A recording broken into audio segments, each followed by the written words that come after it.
കായംകുളം താമരക്കുളത്ത് പന്നിക്കെണിയിൽ നിന്ന് ഷോക്കേറ്റ് കർഷകൻ മരിച്ച സംഭവത്തിൽ അറസ്റ്റ് രേഖപ്പെടുത്തിയിരിക്കുന്നു. പ്രാദേശിക കോൺഗ്രസ് നേതാവ് ജോൺസന്റെ അറസ്റ്റാണ് രേഖപ്പെടുത്തിയത്. ജോൺസനെതിരെ മനഃപൂർവ്വമല്ലാത്ത നരഹത്യക്ക് പോലീസ് കേസെടുത്തു.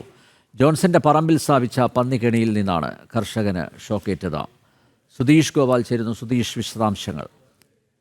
അനിൽ നമ്പ്യാർ, ഇന്നലെ രാവിലെയാണ് കായംകുളം താമരക്കുളം ചാവടി ജംഗ്ഷന് സമീപമുള്ള ശിവൻകുട്ടിപ്പിള്ള എന്ന കർഷകൻ പന്നിക്ക് ഒരുക്കിയ കെണിയിൽ നിന്നും ഷോക്കേറ്റ് മരണപ്പെട്ടത്.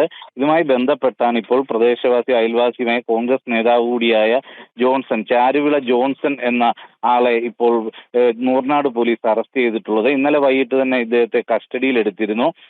അദ്ദേഹത്തിന്റെ വീട്ടിൽ നിന്ന് തന്നെ വൈദ്യുതി ബന്ധം സ്ഥാപിച്ചായിരുന്നു ഇത്തരത്തിൽ പന്നിക്കെണി ഒരുക്കിയിരുന്നത്. എന്നാൽ ഈ അപകടം നടന്നതറിഞ്ഞ് പെട്ടെന്ന് തന്നെ ഈ വൈദ്യുതി ബന്ധം വിച്ഛേദിച്ചു. അതിന് ശേഷമാണ് ആൾക്കാർ അവിടെ എത്തി ശിവൻകുട്ടിപ്പിള്ളയെ ആശുപത്രിയിലേക്കും മറ്റും കൊണ്ടുപോകുന്നത്. അതിന് ശേഷം ഈ വൈദ്യുതി ബന്ധം വിച്ഛേദിച്ചതിന് ശേഷമായതുകൊണ്ടാണ് മറ്റുള്ളവർ രക്ഷപ്പെട്ടത്. അതിനുശേഷം ആശുപത്രിയിൽ എത്തിച്ചപ്പോഴേക്കും മരണപ്പെട്ടിരുന്നു. ആ കേസുമായി ബന്ധപ്പെട്ടാണ് ഇപ്പോൾ ജോൺസനെ പോലീസ് അറസ്റ്റ് ചെയ്തിരിക്കുന്നത്. മനഃപൂർവ്വമല്ലാത്ത നരഹത്യ കേസാണ് രജിസ്റ്റർ ചെയ്തിരിക്കുന്നത്. ശക്തമായ നടപടി ഈ വിഷയത്തിൽ വേണം എന്നാവശ്യപ്പെട്ട് വലിയ പ്രതിഷേധം നടക്കുന്നു.